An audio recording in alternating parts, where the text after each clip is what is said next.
Islam dan budi pekerti. Hari ini sudah kita sepakati bersama-sama pada pertemuan yang lalu bahwa hari ini kita akan melaksanakan pembelajaran yang terkait dengan perawatan jenazah. Ingat, perlu diketahui oleh sekalian bahwa kita yang hidup sebagaimana Quran surat Al-Imran, kullu nafsin dha'iqatul maut, bahwa setiap yang hidup pasti akan menemui ajal. Maka dalam proses kehidupan kita ini ujungnya adalah kematian. Nah, dalam Islam ketika ada orang yang meninggal, maka ada kewajiban bagi umat muslim yang masih hidup, yaitu merawat jenazah. Hukumnya adalah fardu kifayah. Apa fardu kifayah? Apabila sebagian orang muslim sudah melaksanakan, maka gugur kewajiban itu bagi muslim yang lain. Namun ketika tidak ada sama sekali yang melaksanakan, maka berdosalah semua. Saya absen dulu untuk informasi yang tidak masuk hari ini. Siapa? Hanya Danu dengan Dwi Lestari ya.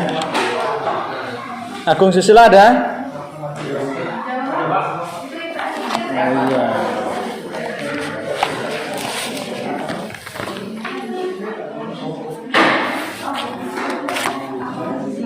Ahmad Yusuf, Akmal Huda, Amelia Nosa, Anggun Nur Aziza, Cindy, Danu Alfa ya, sakit. Dinanda, Dwi Lestari Alfa, Ecia, Kadek dia ini Indo ya, Fania, Kidung Handaru, Luzana, Nia Astuti, Mustafa, Nova Ruspita, Novi Fitriana, Putri Elia Putu Fadia, Hindu, Restiana Putri, Rica, Ruth, Saiful Mahfud, Sherly, Wahid Ulum, Femas, Yuda Arifin. Sudah semua ya? Mari kita lihat tujuan dari pembelajaran. Tentunya nanti berharap kita semua bisa mempraktekkan bagaimana tata cara merawat jenazah. Tujuan dari pembelajaran yang pertama adalah menerapkan penyelenggaraan jenazah sesuai dengan ketentuan syariat Islam. Jangan ditambah-tambahin. Ada juga dalam proses memakamkan, menguburkan itu sebenarnya tidak boleh menyiram dengan apa? Air. Ya cukup tabur bunga saja kalau bunga ya. Tidak perlu disiram-siram air. Kemudian nisan. Nisan itu sebenarnya kalau di dalam pemakaman di Sunnah Rasul itu tidak ada namanya nisan. Yang ada adalah tanda batu. Ya nisan itu apalagi rumah-rumah itu sudah jauh melenceng. Kemudian menunjukkan sikap tanggung jawab dan kerjasama dalam penyelenggaraan jenazah di masyarakat. Harus bisa. Karena kalian sudah balik, sudah punya ketentuan hukum agama yang harus kalian laksanakan.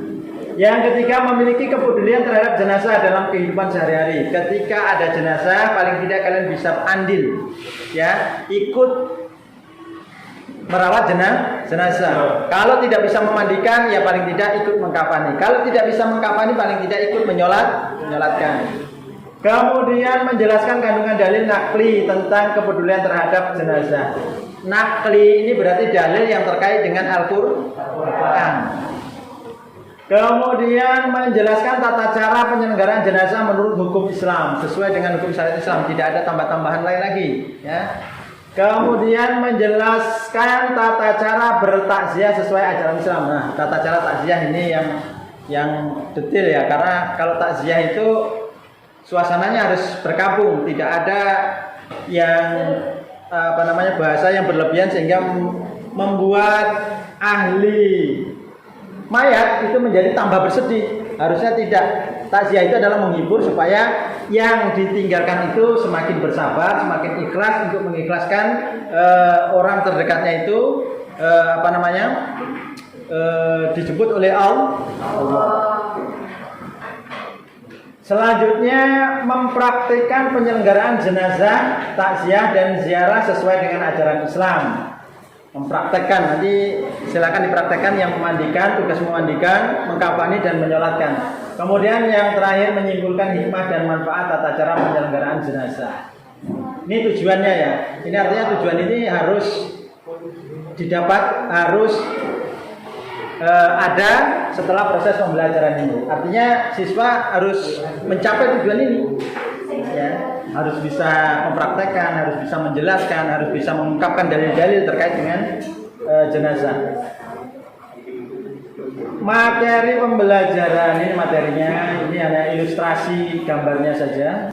Metode pembelajaran menggunakan discovery learning dan problem based learning. Artinya pembelajaran berbasis masalah. Masalah kita yang kita hadapi adalah masalah orang meninggal.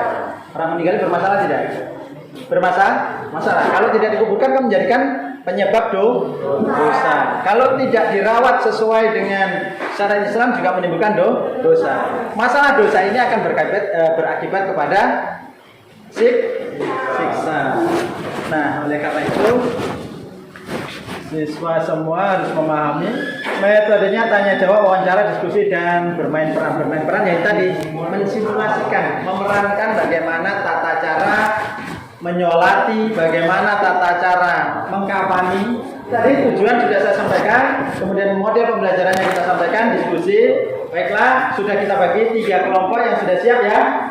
Siapkan alat tulis, siapkan HP yang ada pusat datanya.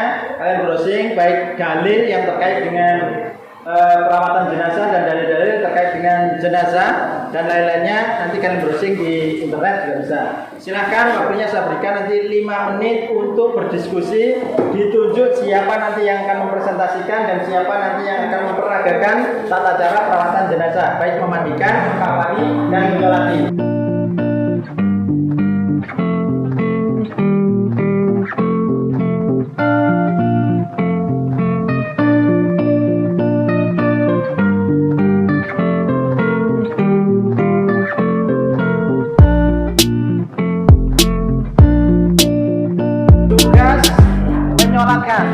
Tunjuk siapa imamnya, siapa yang akan mempresentasikan.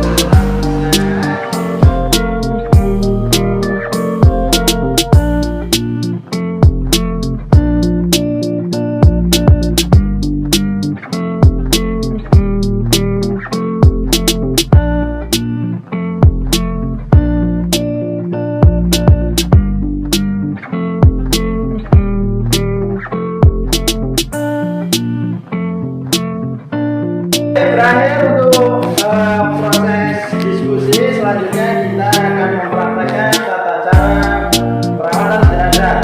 Sudah kita bagi kelompoknya 3 kelompok. Jadi kelompok yang pertama nanti memperagakan bagaimana tata cara memandikan. Kelompok kedua memperagakan bagaimana tata cara mengkafani. Lalu kelompok ketiga nanti bagaimana tata cara menyolatkan. Kita mulai dari kelompok yang pertama. Assalamualaikum warahmatullahi wabarakatuh. Selamat pagi Bapak Guru dan teman-teman lainnya yang berbahagia.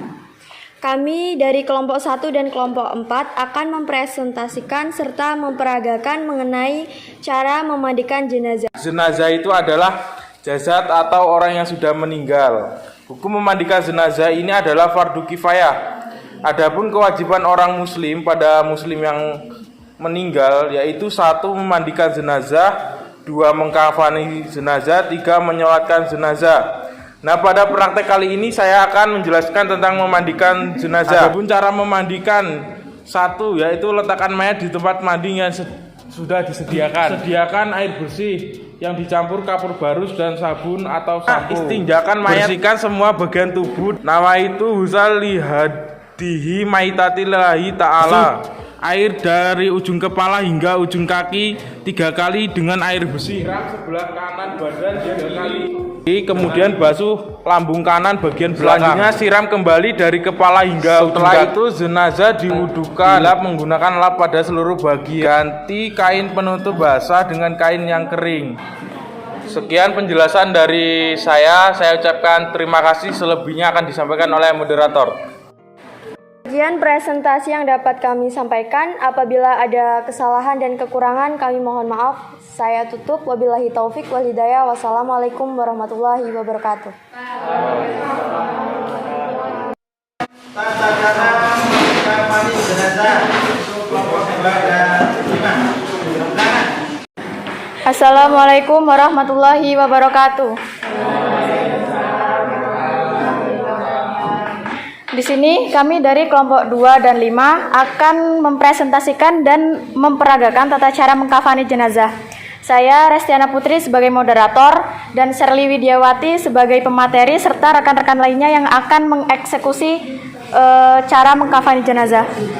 Untuk penyampaian materi saya persilahkan. Baik, di sini saya akan menyampaikan tata cara mengkafankan jenazah laki-laki.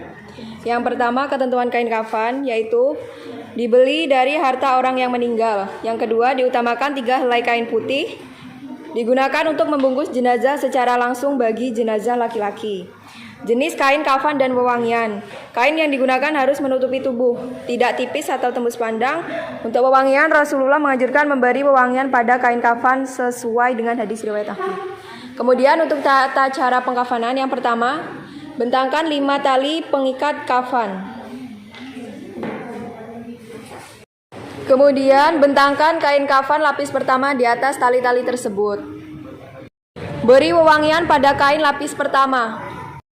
Bentangkan kain kafan lapis kedua di atas lapis pertama. Beri wewangian. Bentangkan kain lapis ketiga di atas lapis kedua, kemudian beri wewangian.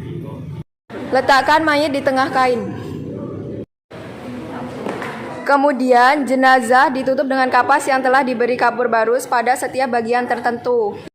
Kemudian tutup jenazah dengan kain lapis ketiga dari sisi kiri ke kanan, kemudian dari sisi kanan ke kiri. Tutup dengan lapis kedua dari sisi kiri ke kanan, kemudian dari kanan ke kiri. Tutup dengan lapis kain pertama dari sisi ke kanan, kemudian dari sisi kanan ke kiri.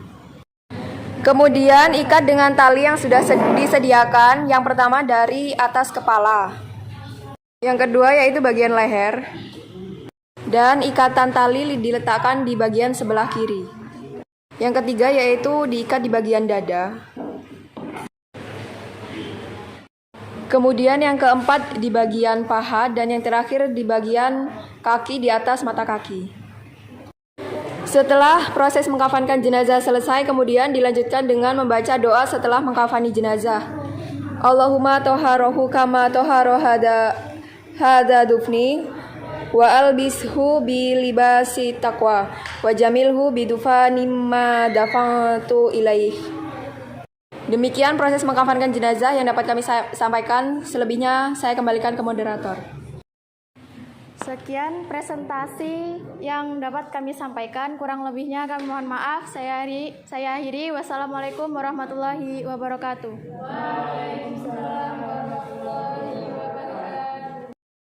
Assalamualaikum warahmatullahi wabarakatuh.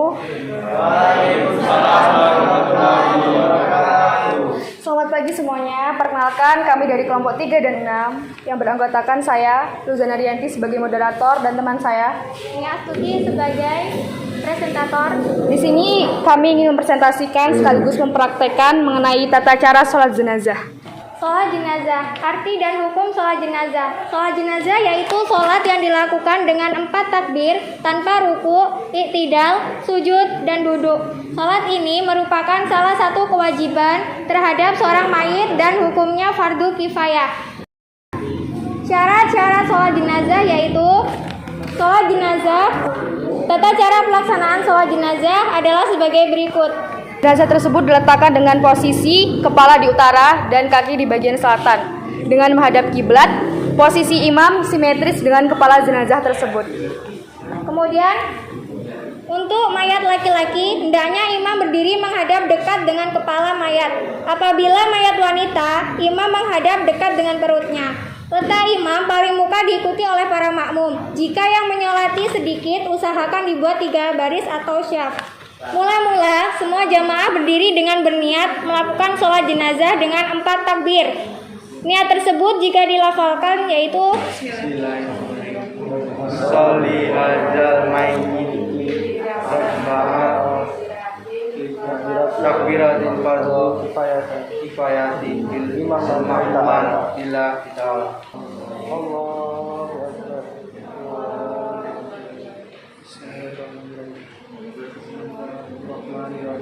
Alhamdulillahirabbil alamin arrahmanir rahim maliki yaumiddin iyyaka na'budu wa iyyaka nasta'in ihdinas siratal mustaqim siratal ladzina an'amta 'alaihim ghairil maghdubi 'alaihim waladdallin.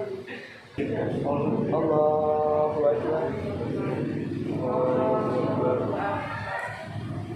Allahumma sholli ala sayyidina Muhammad wa ala ali sayyidina Muhammad kama sholaita ala sayyidina Ibrahim wa ala ali sayyidina Ibrahim wa barik ala sayyidina Muhammad wa ala ali sayyidina Muhammad barakna ala sayyidina Ibrahim wa ala ali sayyidina Ibrahim fil alamina innaka Hamidum Majid.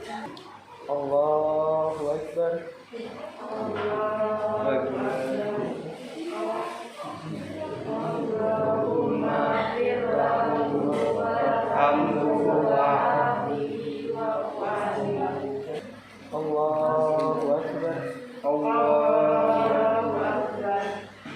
Allahumma la tahrimna ajraha wa la taftina ba'dahu.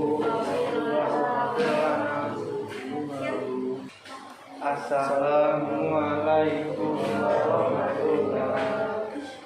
Assalamualaikum warahmatullahi. Sekian presentasi dan praktek dari kami. Jadi, wassalamualaikum warahmatullahi wabarakatuh. Tentunya harapan kami, harapan kita semua, setelah menerima materi pembelajaran ini, anak sekalian bisa mempraktekkan dalam kehidupan kalian di masyarakat. Karena nantinya kalian akan kembali kepada masyarakat, di mana kalian juga akan menjadi penerus bagi orang tua kita terdahulu yang sudah merawat para jenazah gitu ya di lingkungan masing-masing kalian tempat tinggal. Nah, nanti setelah kalian lulus dari SMA ini, lulus dari sekolah ini, kalian bisa terjun langsung ke masyarakat di mana kalian menjalankan syariat agama, yaitu menunaikan fardu kifayah. Dan tentunya yang lebih penting adalah ketika ada kerabat kita, saudara kita, sanak famili kita, maka yang berkewajiban lebih awal adalah kita sendiri. Dan tentunya kalau kreativitas ini, keterampilan merawat jenazah ini sudah mampu kalian laksanakan, maka itu adalah nilai ibadah. Baik, kita akhiri pertemuan kita hari ini. Mudah-mudahan Allah memberikan keberkahan, manfaat terhadap ilmu yang kita dapatkan, dan Allah meridho kepada apa yang kita kerjakan. Wallahu muwaffiq ila aqwamit thoriq. Assalamualaikum warahmatullahi wabarakatuh.